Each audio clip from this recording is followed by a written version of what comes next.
We have two other slides, right? Has Michael shown you the other slide? Oh, Michael shown me because he has shown the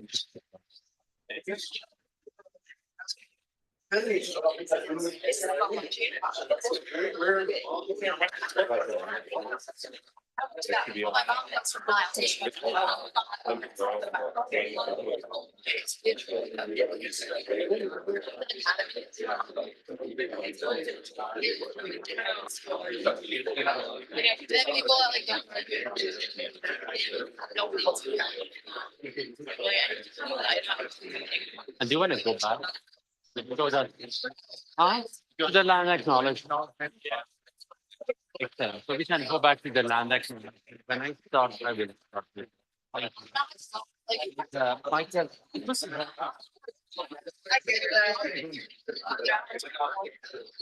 like the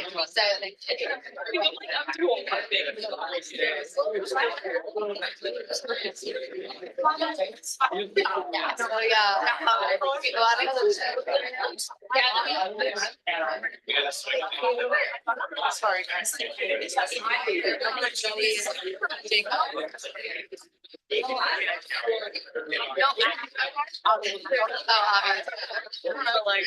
Sorry, I'm not going for it.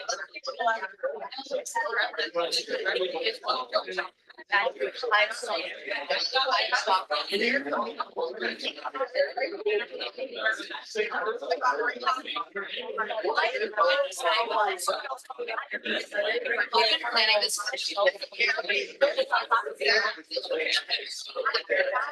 He likes to never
Hello. Good afternoon. Thanks for joining us for the lecture today. First, I would like to take a moment to honor the memory of a remarkable individual who recently passed away, leaving an enduring legacy at our school. Professor Roger Lewis was among the first architecture professors to join our faculty in 1967. His influence shaped the curriculum we still nurture today, and his passion for good design and adventurous spirit inspired countless students. Roger led our school's first study abroad trip in 1972 and hired many students to work at his architectural firm in Washington, D.C. In addition to his teaching and practice, Roger was a talented writer and artist. For more than 30 years, he wrote the beloved column, Shaping the City for the Washington Post, accompanied by his signature cartoons. Even after retirement, he remained a valued presence in our school, attending design critics, thesis presentations, and important school events. His book, Architect, A Candid Guide to the Profession, continues to guide young architects, and his legacy lives on through the Roger Lewis Scholarship, which will support future generations of students. We are deeply saddened by Roger's passing. His contributions to our community are immeasurable, and he will be greatly missed. Now it's my privilege to introduce today's distinguished speaker, my friend and mentor, Professor Anat Geva. Dr. Geva is a registered architect and professor emerita of architecture at Texas A&M University, where she spent 29 years teaching design studios and seminars on sacred architecture, the history of building technology, and historic preservation. She has received many prestigious grants and awards, including the Marston Fitch Award for the Best Historic Preservation Project in the United States. Dr. Geva has published 5 influential books: Frank Lloyd Wright's Sacred Architecture, Faith, Form, and Building Technology, Modernism and American Mid-20th Century Sacred Architecture, Water and Sacred Architecture, the Architecture of Modern American Synagogues, and she has also co-edited Israel as a Modern Architectural Experimental Lab. In 2020, she was honored as the outstanding alumni of the College of Architecture at Texas A&M University. We are also pleased to welcome faculty and students from other programs, including Jewish Studies, who have joined us for this lecture. I would also like to acknowledge our own distinguished professor, Professor Richard Etlin, for being with us today. So please join me in welcoming Professor Ganat for today's lecture.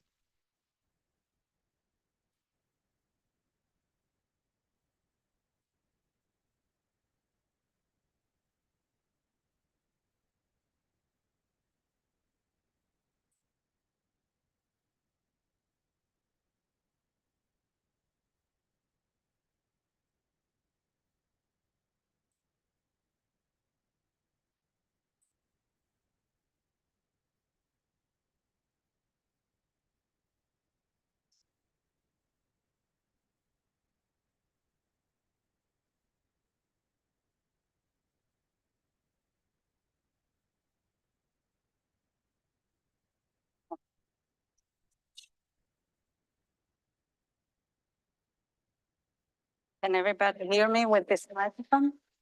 Okay.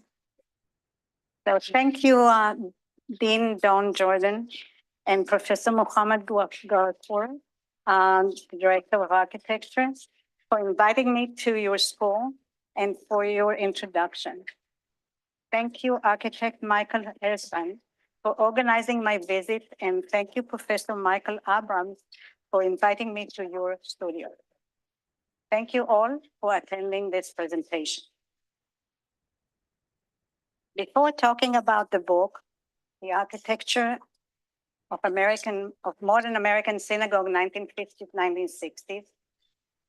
This is the book, and you can see the cover on screen. I'd like to let you know what caused me to write this book.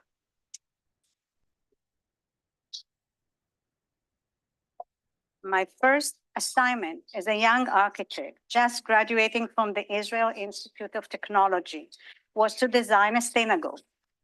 Though this proposal was never built, it triggered my curiosity of what makes a building sacred and how architecture can express this sacredness.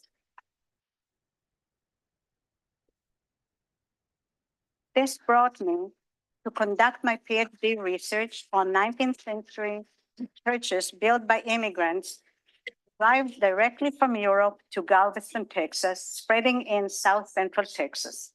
I have concluded that in building their churches, the immigrants' traditions, culture, and religion were stronger than accommodating their churches to the harsh climate of Texas summers. As such, they built it as a mirror of the churches they left behind.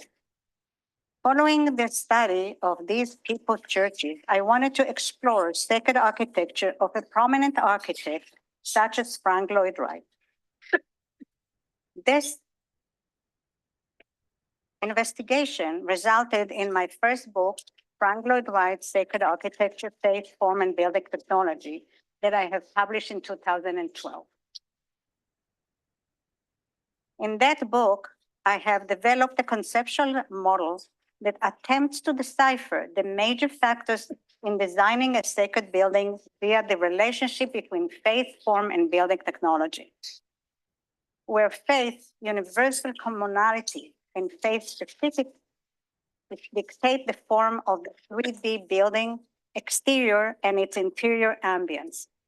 While form and building technology have a mutual relationship where form dictates the use of building technology, or building technologies such as materials and systems may influence the form and the interior ambience.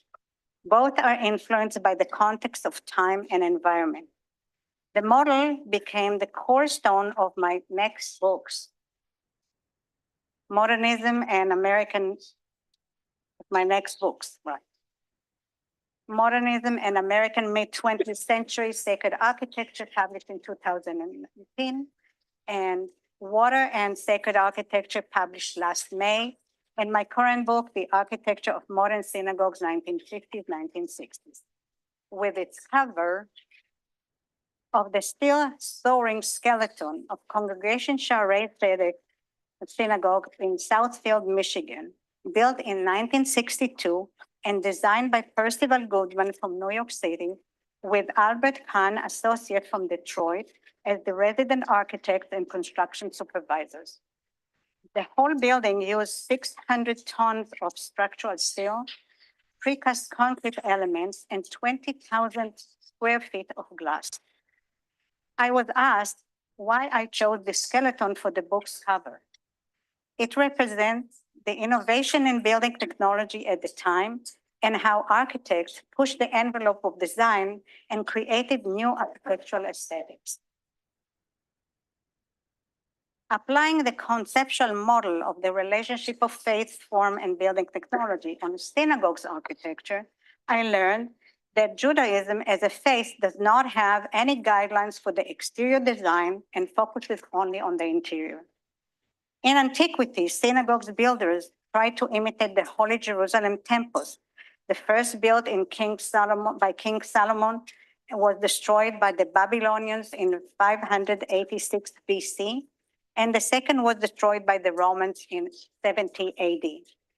However, there are no specific references of the exterior, except in the Bible for the first temple, of mentioning the tabernacle as the model. The description found in the book of Exodus focused on the interior as the exterior was a tent.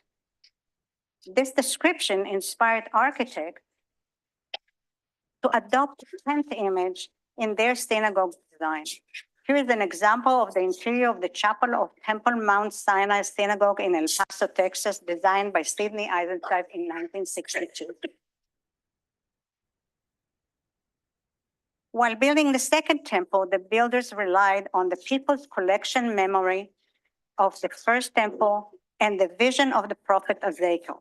Again, there were no guidelines for the exterior. The absence of specific guidelines for the exterior design continues through history, and therefore, Jews afraid from persecution and coping with strict state or city ordinance against building synagogues, build their synagogues in the styles like the houses of worship of the countries they lived in, thus churches or mosques. The term synagogue is derived from synag in Greek, which means to bring together, while in Hebrew it is called Bet Knesset, which is literally a house of gathering assembly. Therefore, Judaism as a faith dictates how to design the interior of the synagogue as a house of people, of gathering, and not a house of God. Only the high temples in Jerusalem are considered as houses of God. The main design guidelines for the synagogue interior are the ark must face toward Jerusalem. The sanctuary must include a bima, a podium from where the Bible is read, a menorah of 7 branches to stand on the side of the ark as a symbol of light and freedom, as well as the eternal light, in Hebrew, ner tamid, a lamp which hangs above the ark and is lit day and night to symbolize the spiritual light in Judaism. Another important guideline is the establishment of the axis between the ark and the bima that is influenced by the origin of the congregation and determines the seating arrangement. The central plane where the worshipers sit around the bima on the left, the axis plane where the congregants sit facing each other in the middle, and the focal point plane or theater plane on the right.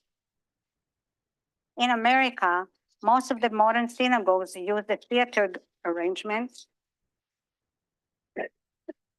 with the local point plan. In Orthodox synagogues, there is a required separation, seating arrangement between men and women. One of the solutions is shown here on the left, a balcony for women sitting.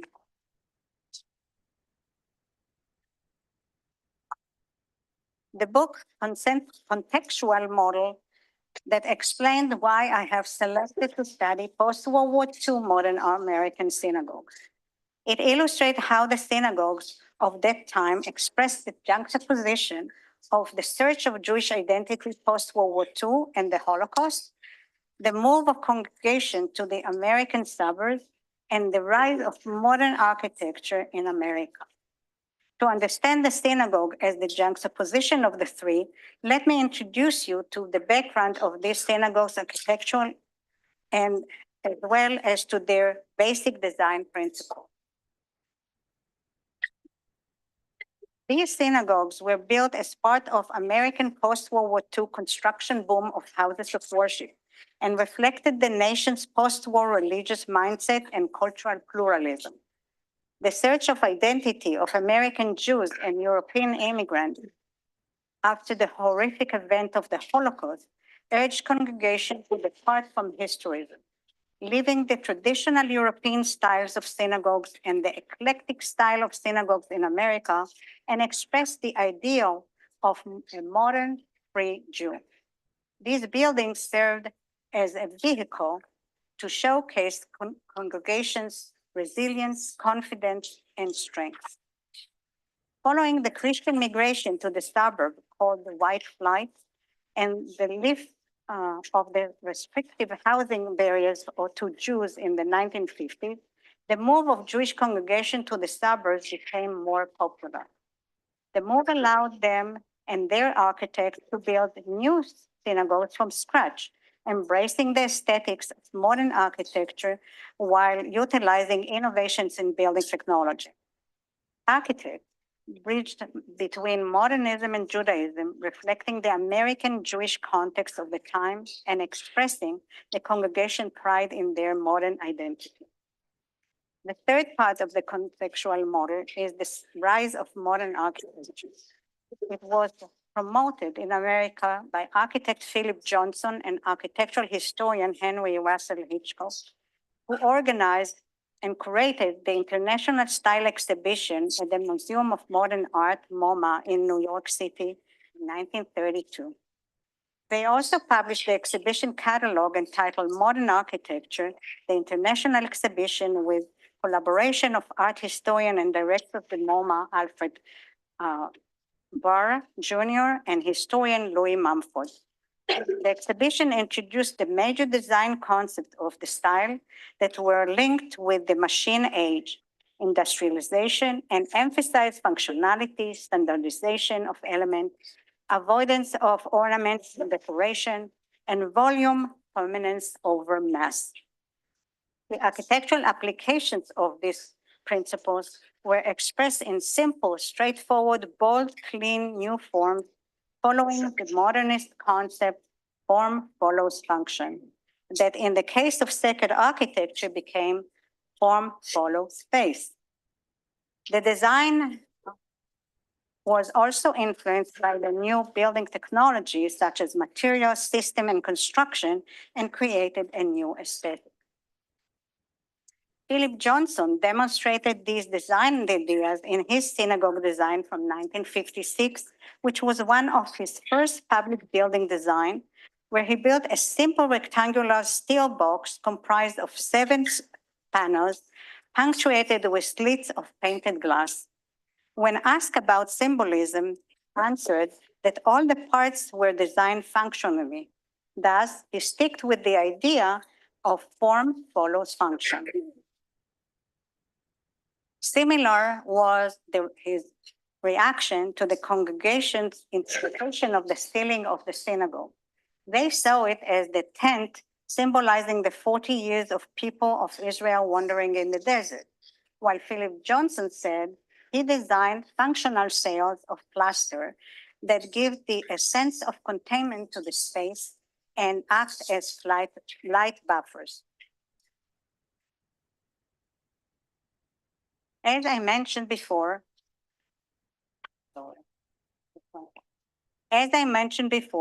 modernist architects bridge between modernism and Judaism, reflecting the American Jewish context of the time and express the congregation's pride in their modern new identity.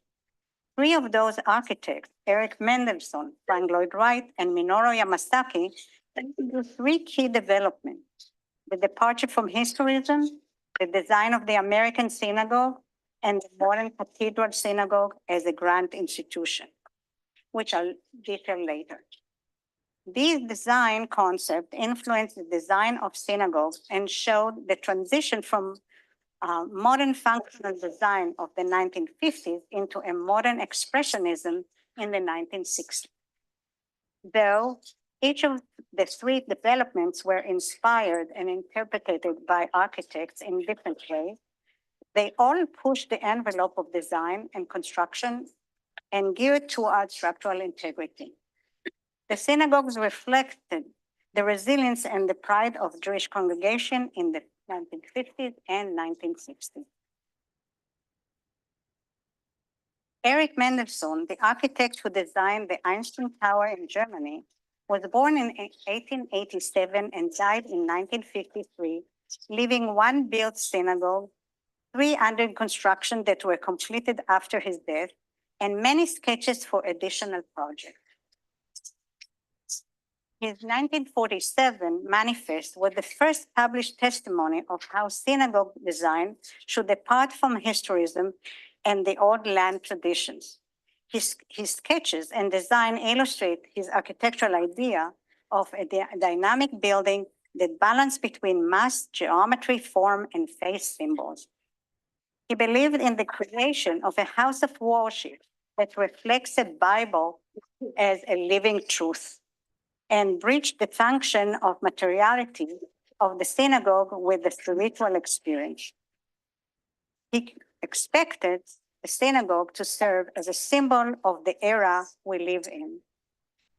I have selected his Park Synagogue in Cleveland, Ohio, designed in 1953, since it still stands and serves as a synagogue, while his first synagogue, Bnei Emunah, in University City, Missouri, from 1950, was adapted for an art institute.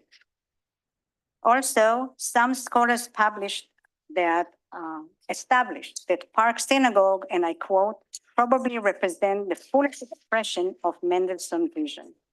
Indeed, the design of the synagogue was one of the first designs that attempted to cut ties with the traditional European designs of synagogues and express the spirit of time. Mendelsohn departed from the traditional symmetrical design by the asymmetrical location of the dome while achieving a balance of all parts of the building. The shallow steel concrete and copper dome is located on top of a horizontal strip of transparent windows to create the feeling of a dome floating above the congregation. I quote historian Bruno Zevi that Mendelssohn dome disappears altogether and blends into the sky, end of quote, and makes the people gather under the celestial vaults. Moreover, Mendelsohn introduced the notion of a synagogue as a complex of three main wings: the praying wing, a sanctuary and a chapel, an educational wing, a school, and social activities wing, like a community center.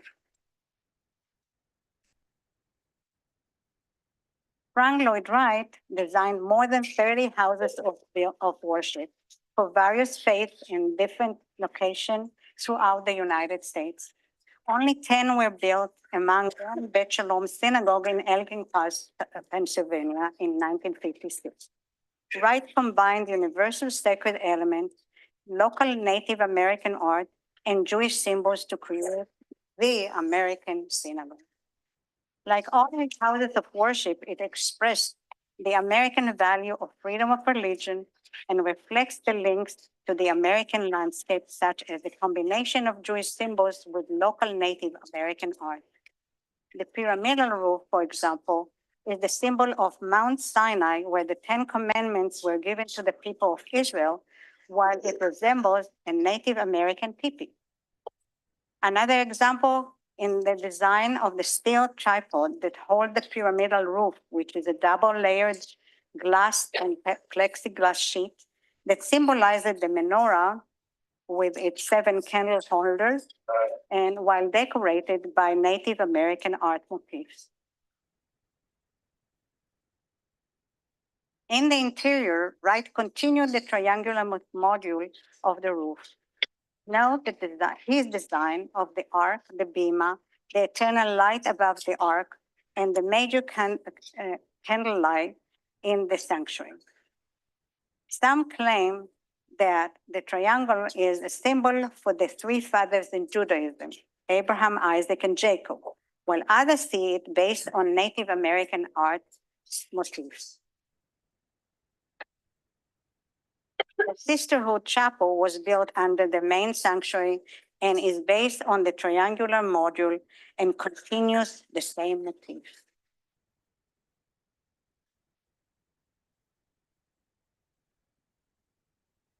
The third architect who influenced the design of synagogues is Minoru Yamasaki, born in 1912 and died in 1986, best known for his design of the Twin Towers in New York City.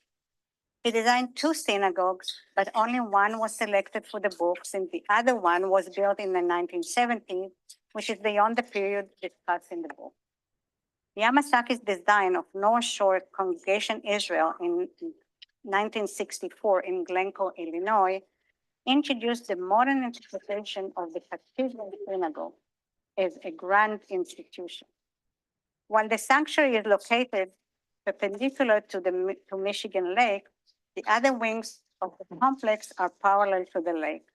This design reflected the transition from Eric Mendelsohn's spirit of the age design concept to the capture a sense of pride and eternity. It illustrates concrete as a sculptural material with a concrete entrance that looked like a fan, or as others interpreted, a palm frond, as well as with the side of the building constructed from concrete vaulted panels. The congregation appreciated these panels as they stretched to the sky like hands in prayer.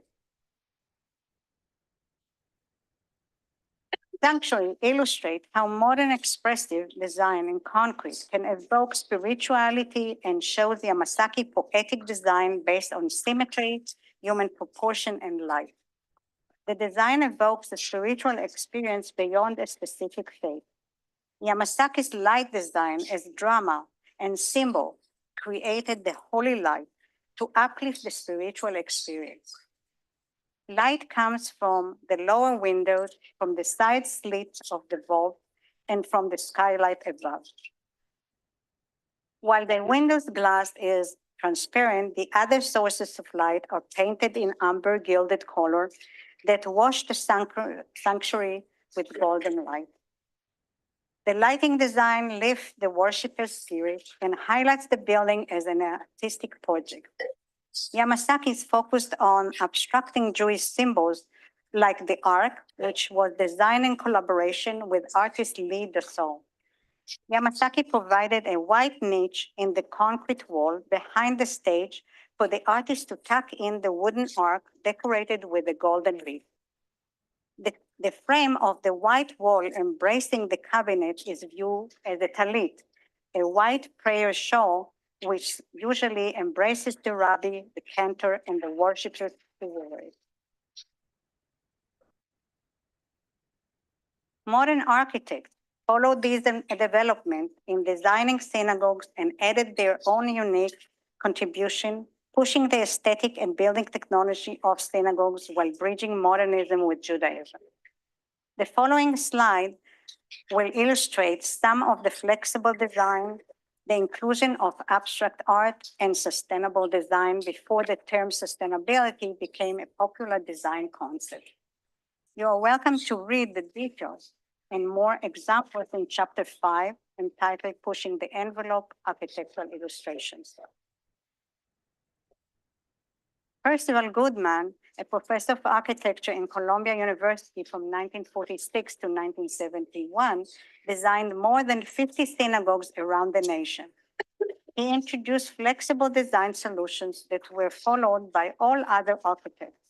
Flexible design of the sanctuary accommodates different times of services. During the Shabbat, there are more people in the synagogue than during the weekdays. And during holidays, there are more people than during Shabbat. Philip Johnson said, and I quote, the problem of designing the contemporary synagogue is nearly impossible, since a sanctuary needs to act like an accordion with a large capacity for high holidays and small numbers of worshipers for daily and Shabbat services, end of quote. He also declared that only after solving this functional problem, the architect can turn the spiritual aspect of the synagogue. To accommodate the variation in occupancy for different services, Goodman designed a social hall or a lobby adjacent to the sanctuary with dividing partitions or doors. Already in 1950, with his design of Congregation Bnei Israel Synagogue in New Jersey, and continue with this solution in all his synagogues. For example, his 1962 flexible design of Congregation Shaarei Tzedek Synagogue in Southfield, Michigan. He also suggested to design a separate chapel for smaller capacity of worshipers, thus daily or Shabbat services. Mendelsohn designed both a partition between the sanctuary and the foyer assembly hall to be open during high holiday services, and a small separated chapel for daily services in his Park Synagogue, Cleveland. The chapel was designed with the spiritual concept of the prophet Ezekiel 11, verse 16, as a little sanctuary, and followed the material and motif of the main sanctuary. The book's chapter 4 describes the details of the various decorative symbols. In cases when the congregation added the chapel years later and commissioned a different architect, the result was not always compatible with the original idea of modern abstract poetic interior. This is an example of the added chapel to Yamasaki's 1964 North Shore Congregation Synagogue in Glencoe, Illinois.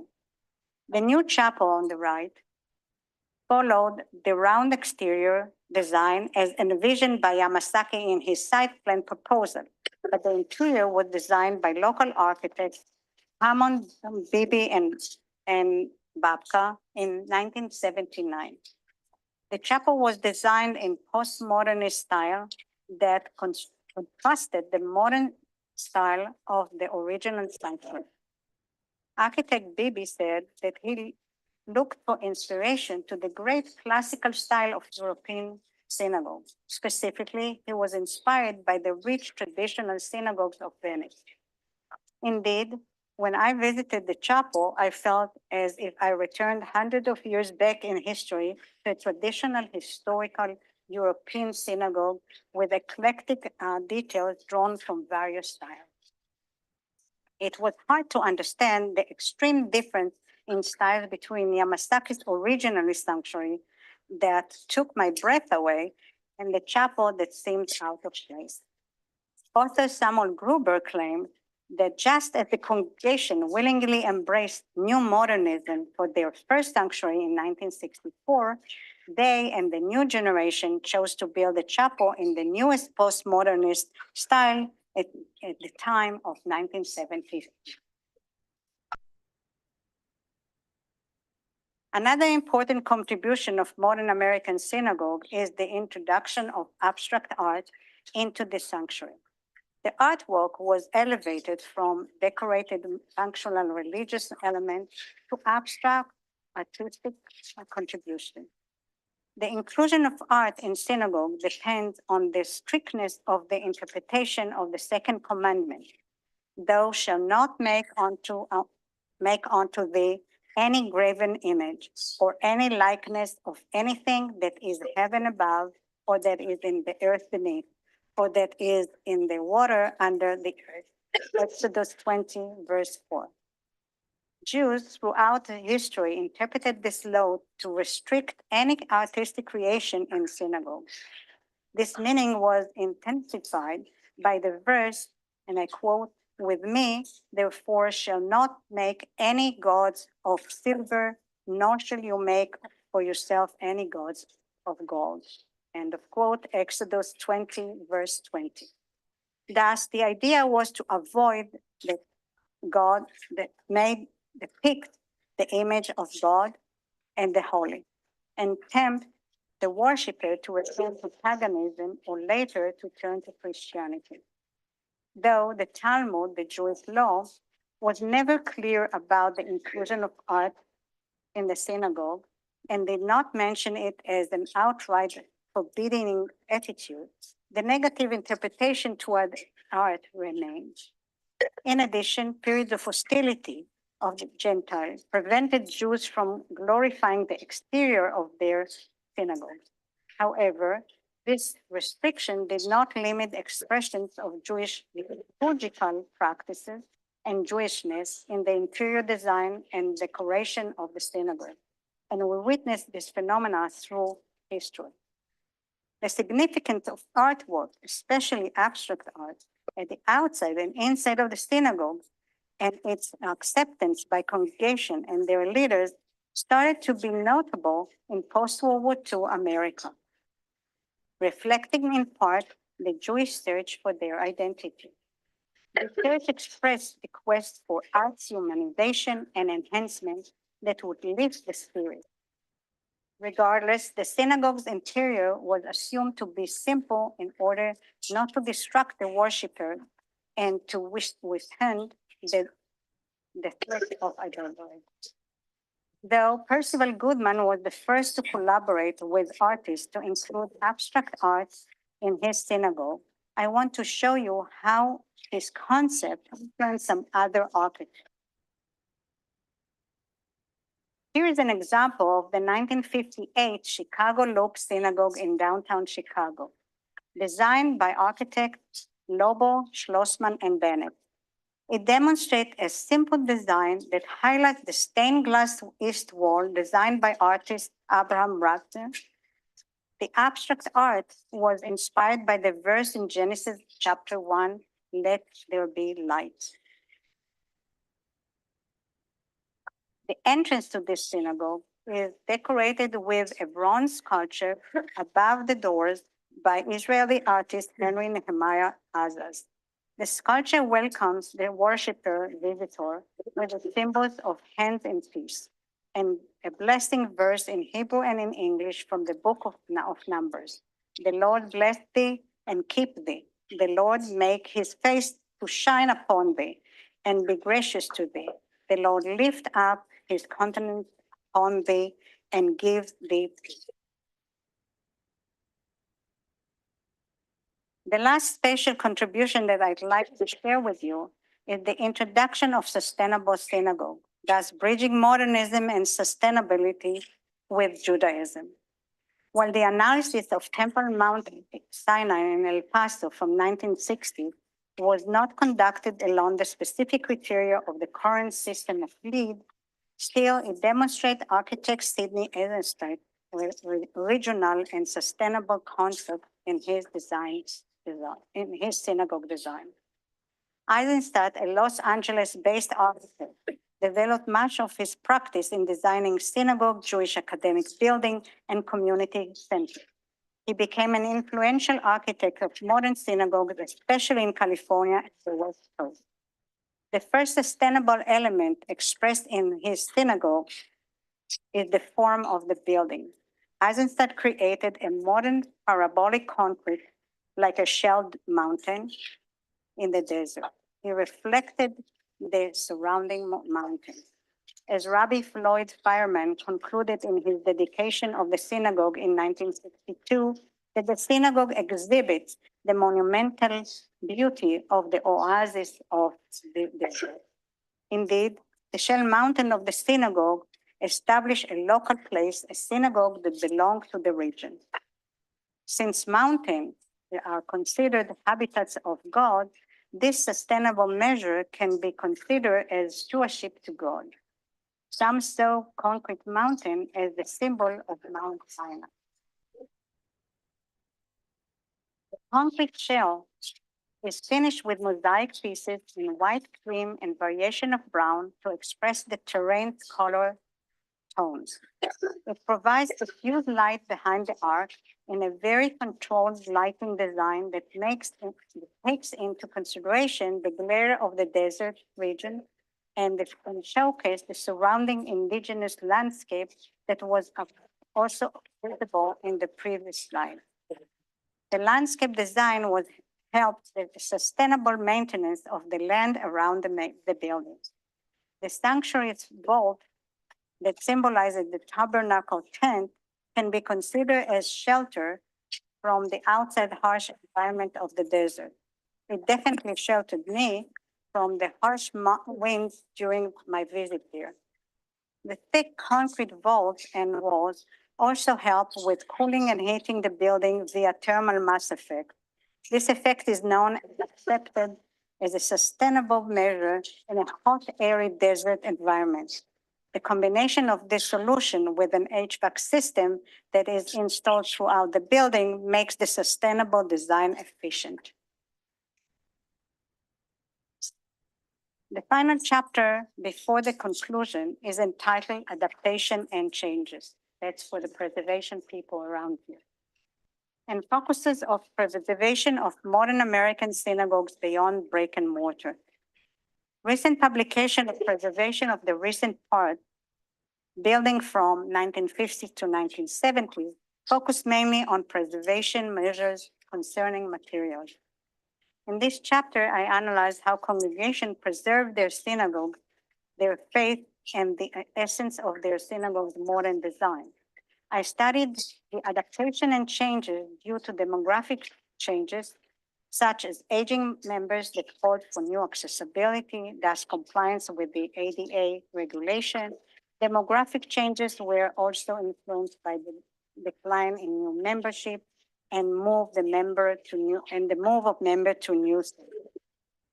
This shifted the congregation's focus from religion to education to attract young families and pushed to build smaller chapels while using large sanctuary only for the high holidays. In turn, this helped to conserve energy.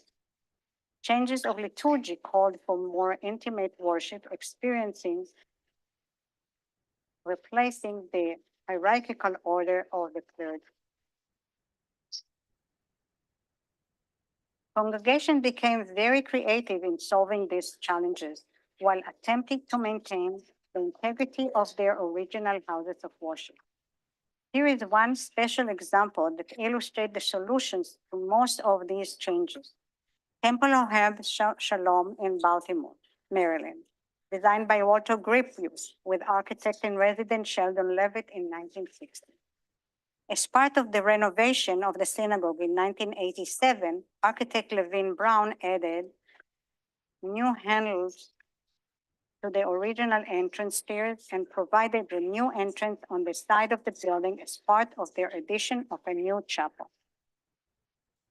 The addition of the new chapel and the entrance attempted to respect the original monumental main elevation with 4 decorative arches reflecting the original structural arches. In the 2001 adaptation to the synagogue sanctuary is a dramatic example of creating a new accessible bima that also caters to liturgical singing. The original bima, as you can see on the left, was designed by architects Walter Gropius and Sheldon Leavitt in 1960 as an elevated pedestal above the sloped up seating area of the sanctuary. The architects believed that this arrangement enhanced the feeling of ascent and glorified the ark and the officiant who served the congregation. The wooden ark of 20 feet in the shape of the tablets of the 10 Commandments was designed by artists Kepes and Purser. Almost 40 years later, Levin Brown architects renovated and reconfigured the sanctuary by reversing the location of the bima to the rear side of the original sanctuary, as you can see on the right. They designed a new niche from stone and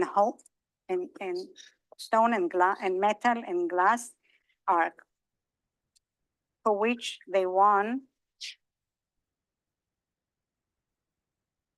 the 2003 Honor Award by the AI Interface Forum of Religion, Art, and Architecture and by Faith and Form magazine. They left the original bima to serve as a balcony for additional seating in the back. The change in orientation from the traditional direction toward Jerusalem was already justified by architect Eric Mendelsohn, who claimed that God is all around us, and therefore it does not matter where the bima and ark are located.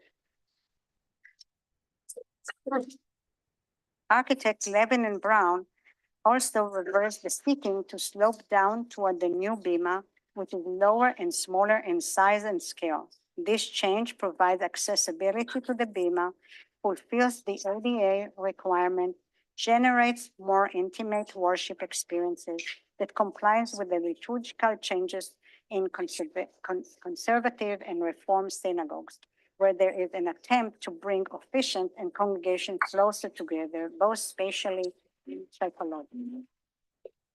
In addition, the new seating arrangement allows the worshipers to view and enjoy the original stained glass windows designed by Kepes in 1960. In the original design, the congregants sat with their backs to the window. In my visit to the synagogue, I talked with the rabbi and members of the building committee about these drastic modifications. The conversation revealed the gap between the congregation generations.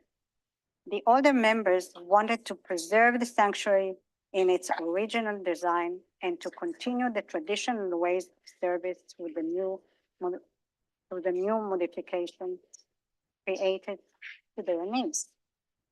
The young members saw the new worship space, and the various additions as an evolution, while attempting to preserve the integrity of the original modern design.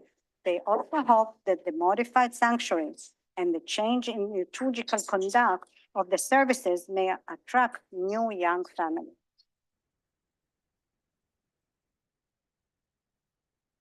Though there are many examples of changes in adaptation that maintain the modern integrity of the synagogue, I want to share with you one that was very challenging and I believe can serve as an example of a great solution to the need of accessibility. In 2011, the firm of John Miller Architects from Chadford, Pennsylvania, designed and added an elevator at the side entrance of Frank Lloyd Wright's Beth Sholom Synagogue. This elevator served the congregants through all levels of the synagogue, from the sanctuary level to the lower levels of Sisterhood Chapel and accessible rest. This sensitive addition was seen by the architects, engineers, and I quote, challenging both from the standpoint of preservation and technical feasibility, end of quote.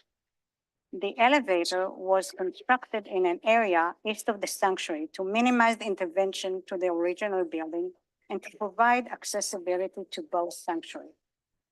The only changes that resulted from the elevator's installation in the rear spine of the building were the dismantle of the rabbi studies, the replacement of one of the back stairs behind the Sisterhood Chapel with a ramp, the modification to the south organ chamber,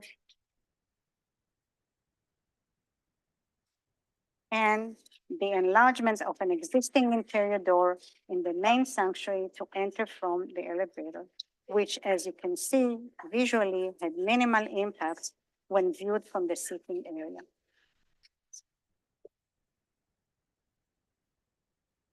In conclusion, there are many ways to approach the study of this building as an expression of Judaism in post-World War II architecture in America.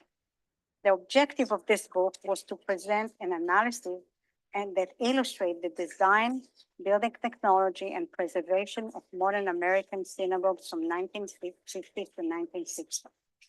It illustrates how modernist architects bridged Judaism with modernism and utilized new building technology to develop new architectural aesthetics.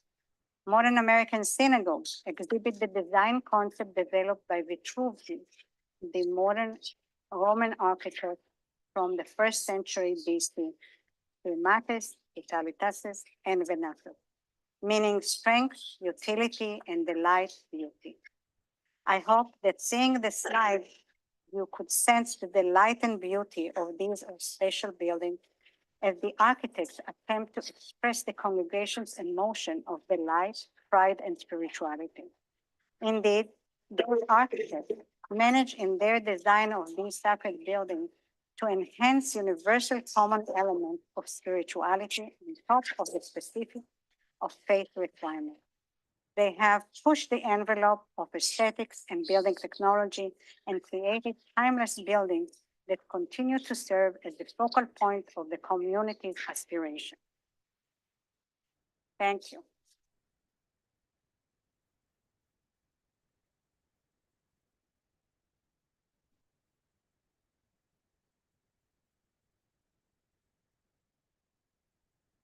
Great. Thank you, Dr. Geva. I'm going to pass the mic around for questions. Is there anybody who'd like to go first? Yeah. So I'm really curious about these spaces post-COVID because the religious space changed so much when we were asked to go home to worship. How has that affected these spaces, and have they had to make any interesting modifications because people are now used to expressing their faith at home? Very nice question, thank you. It was a challenging time, and we all know. So the congregation used the chapels that they built or had originally have as a place to put like videos and streaming technical supports. And the rabbi would come to the chapel and perform the virtually actually perform the services while it was streaming live to anybody at home or wherever they were, not to and to avoid the gathering of all the people. And it was a challenge because you still had to maintain this humongous building. And so a lot of them they shut down and they only use the chapel for different events or different things. And now it came back, so and people coming.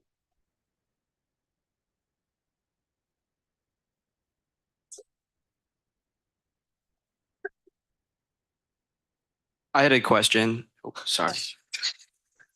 You said there's three key developments, departure from historicism, American Synagogue, Cathedral Synagogue.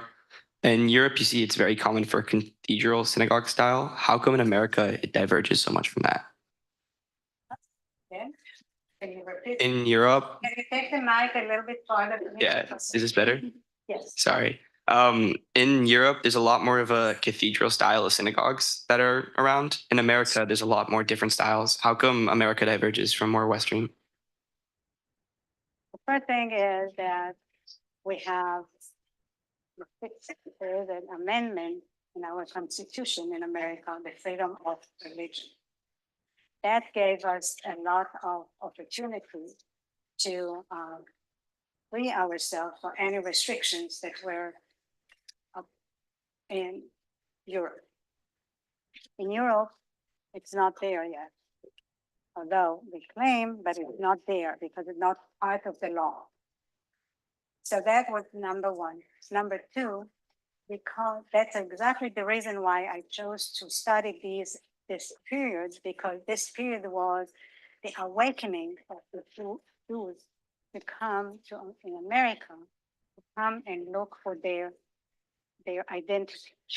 And their identity was to go away from all the horrific things that happened in Europe and to go away and detach themselves from any kind of a European style of the time.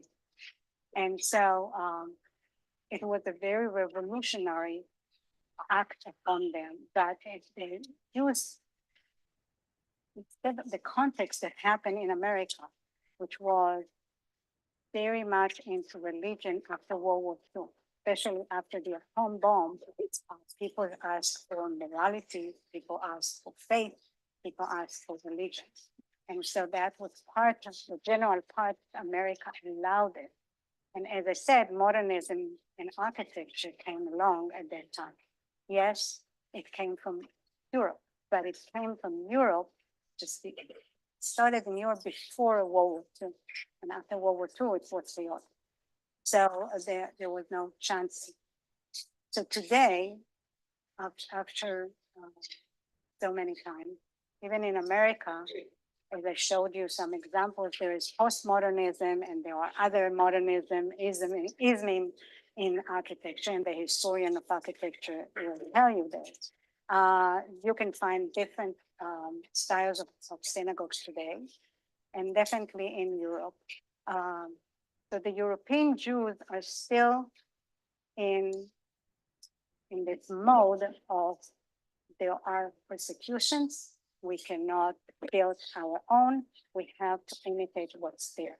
In America, thank God, we are a free country. Did I answer?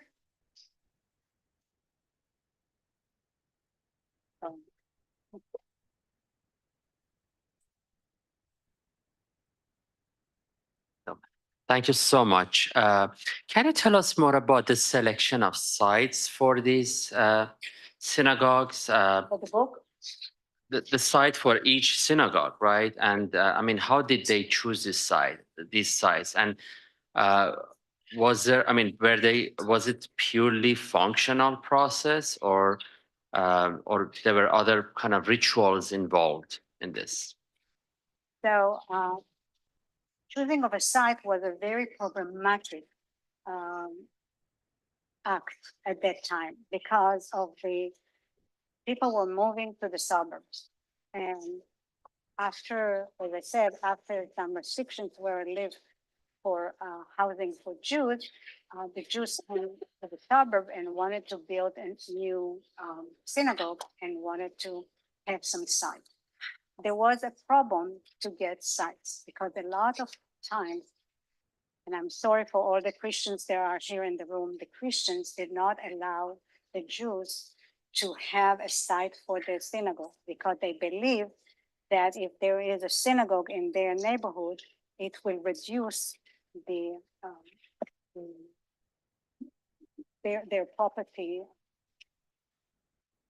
price. So there was, so functionally, they had to find a site that will not be offending any other group. And for example, in Park Synagogue of Eric Mendelsohn, there is a nice booklet that's talking about the whole process of how they got the site and had to fight in the court to get the site because of the objection of all the neighbors around there. So it was very functional. The ideal is to build on a site that is higher than everything else in the surrounding. Because if you are higher, you are closer to God, and that make you more sacred. And you are also asking people to ascend, which means you ascend to the spiritual area. So it was also very hard to find these kind of higher elevation of sites. But for example, with Frank Lloyd Wright in Elkins Park, they found this mount, almost a mount, to build the synagogue. And indeed, at night, when there is light inside the synagogue, the light reflects outside of the transparent pyramidal roof and becomes like a beacon of light for the whole community and for the whole area. So I hope I understand.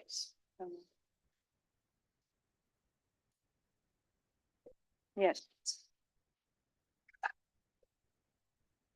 He's doing his exercise today.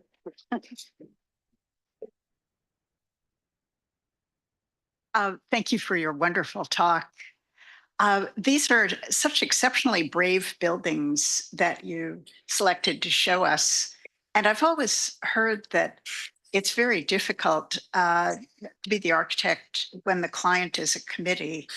And it must have been a remarkable process to get a committee within the congregation to agree to such really radical architecture.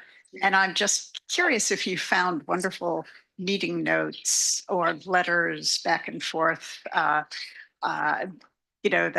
talked about that process of coming to accept or pushing the architect for a more inspiring, earth-changing design.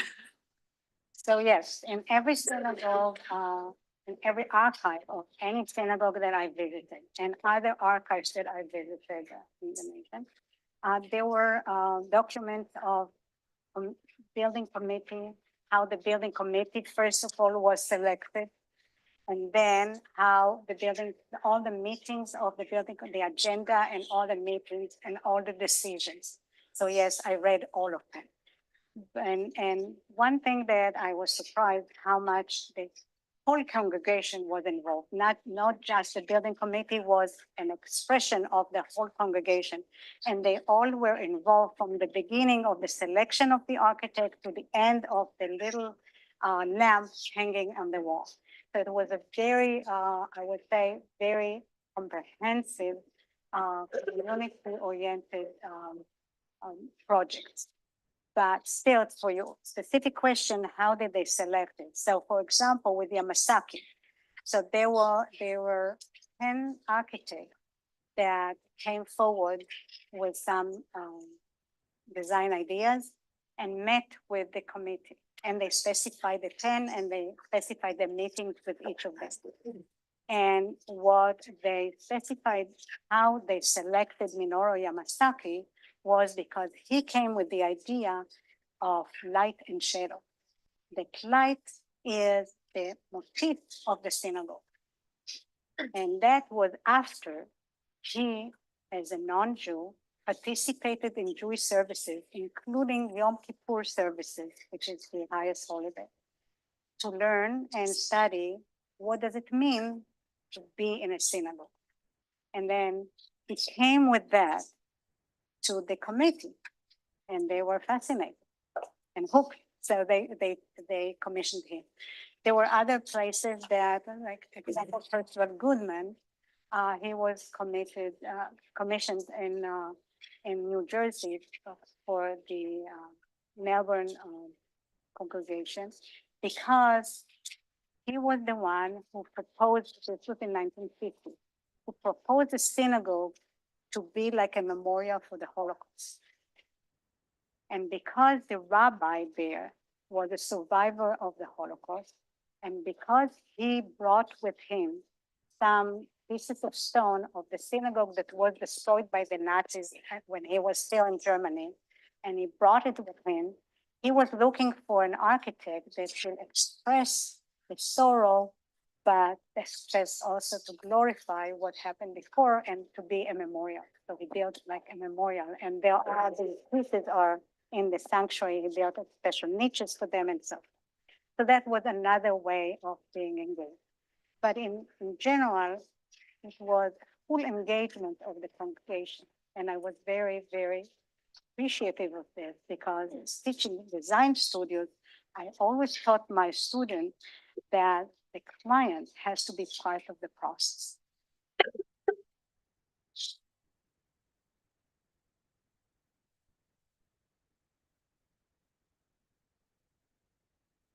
Thank you. I just noticed at the end, as you were speaking about the adaptations and changes, kind of as time has passed and as things have changed, you mentioned changes in the liturgy that also shape changes in the buildings. How you gave one specific example where the sanctuary was turned You around. want me to go back to the slide? I can go Just back. Wait a minute. I will go back to the slide.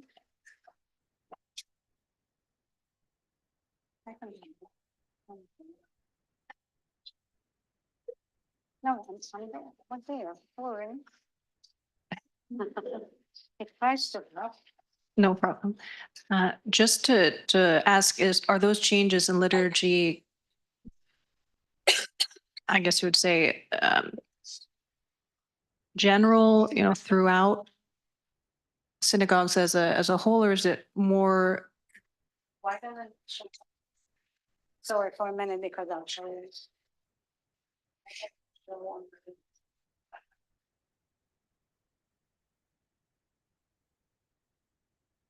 No, it doesn't.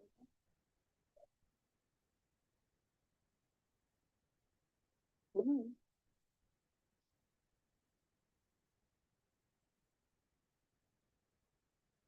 Okay, so this was an example of how they changed it towards the changes in liturgy, because look at this, how. Okay.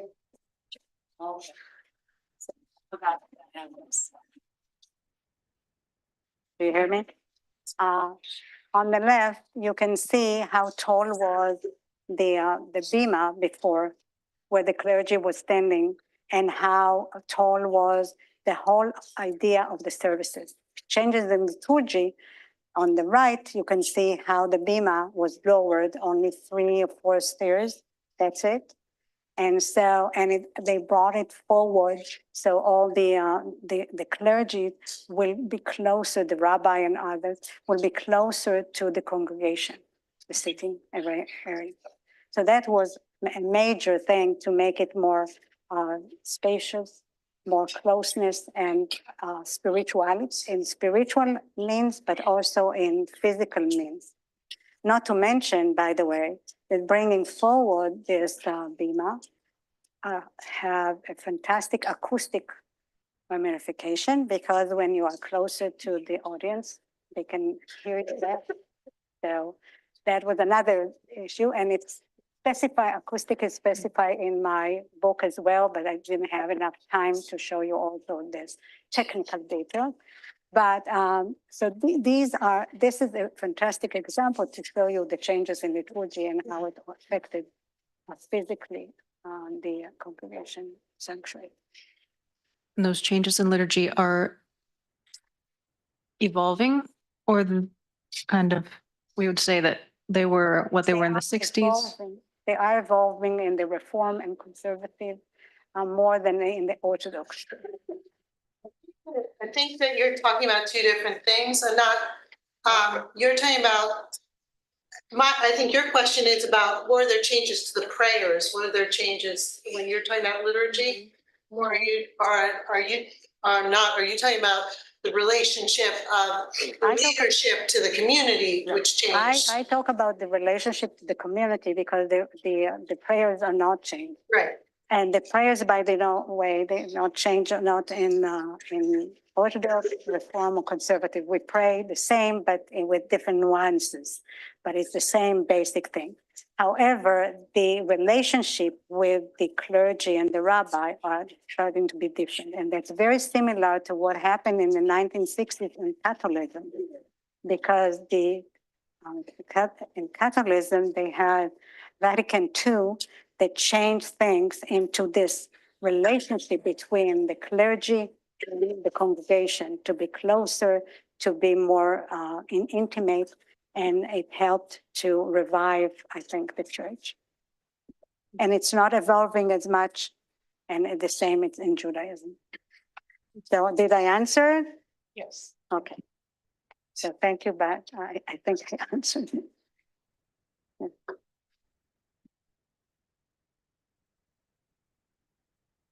Hi, I just wanted to ask, because in high school I was able to volunteer in a synagogue through a Jewish classmate, and it's in the rural area of Maryland. I don't remember the name, but I noticed when we went, the kids were in the classrooms and the parents were in the main sanctuary.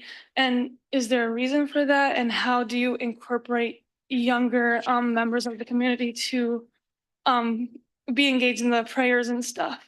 Okay, so I showed you a slide. If I can go back, I don't know what. Okay, back.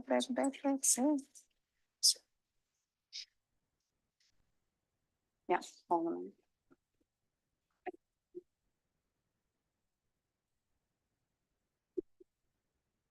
You see, the sanctuary is on the left, the social is in the middle, and the school is on the right. Okay, so yes, it is all in the same complex, but definitely the school is detached from the praying and the praying wing, where there can be a sanctuary and a study and a chapel. So all this. So yes, they are still like Sunday schools are in the school, or the school itself is in the school. In high holidays, they all gather together in the sanctuary. Or for Shabbat services, they bring the kids to the sanctuary. Or special occasions, special events, they bring the kids to the sanctuary. But they are separated in day-by-day life. So there is a school, and there is all Sunday school or school, and there is the prayer. The kids are not disturbing the prayer.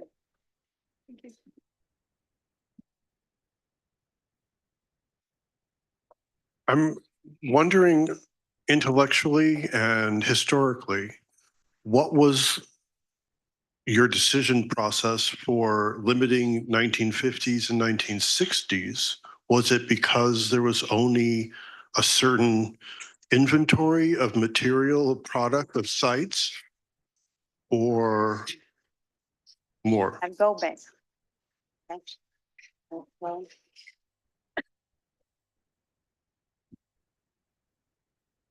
And then I have follow-up questions. okay, this is the answer.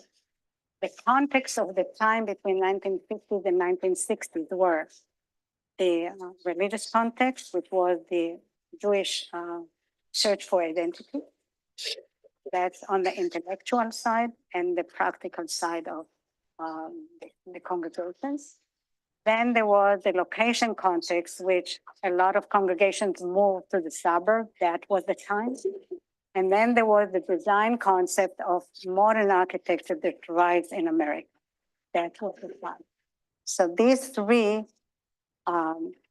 made me think about this is the period that I want to search because once in the history of the architecture of America is kind of juxtaposition of a building that relates to all three intellectual and historical kind of factors. That's number one. Number two, in 1950s and 1960s, 1,800 synagogues were built around the nation. That was the big boom of building churches and synagogues in America, and especially synagogues for this thing. So that was an easy way to find also the inventory that I want to work with. And I had to select, and I did a very strict criteria selection, because the first one was that they had to be built in the 1950s and 1960s and still serve as synagogues, because a lot of them don't anymore. And the second one, that they had to be in the suburb, even though I mentioned examples in the cities, but just to reinforce things on the suburb. And then the last one, the third one, was that I wanted them to be designed by prominent modern architects of the time.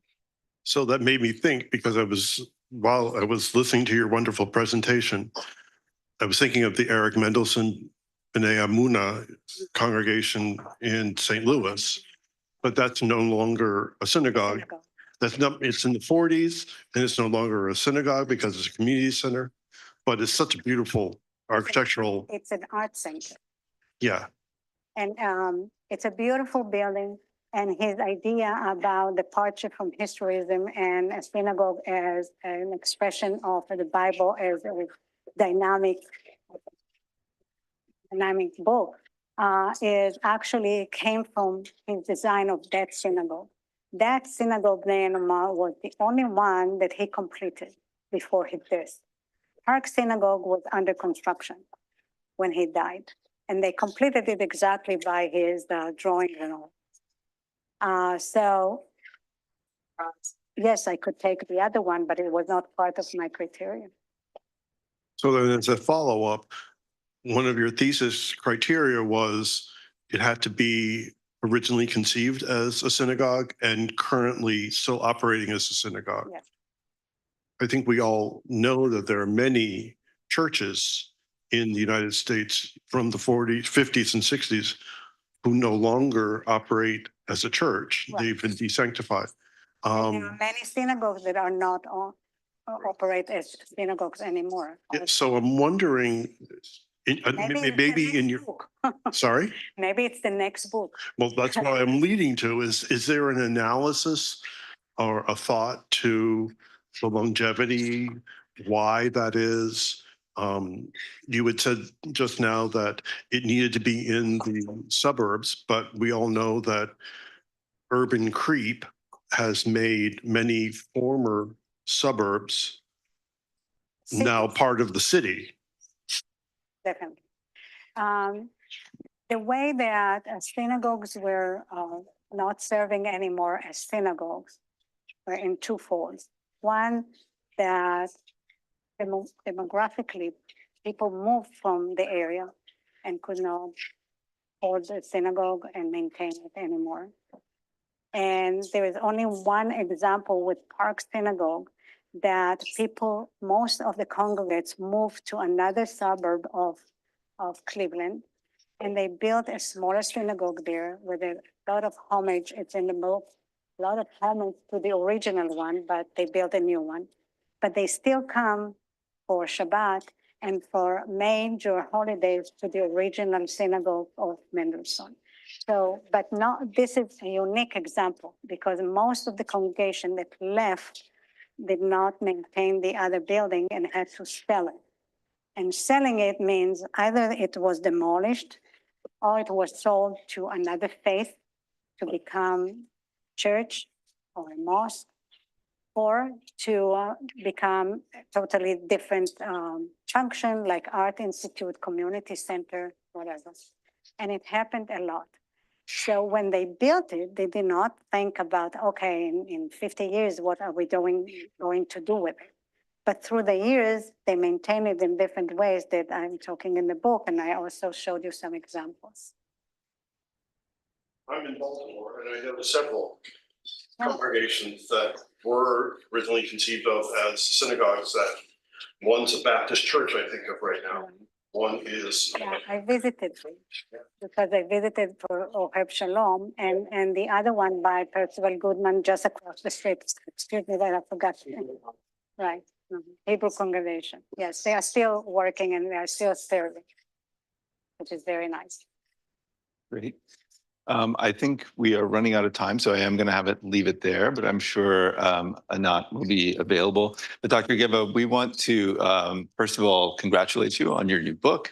It's a wonderful contribution to the discourse on sacred architecture.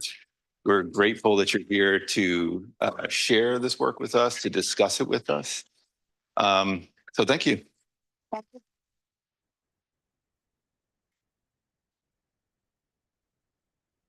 So like many of our folks who come to lecture for us, Dr. Geva is going to be sitting with our 401 students. So those students will have another touch point with our guests. And I know there were a couple of other questions here that wanted to be raised. And I invite you, come down and have a talk. Thank you all.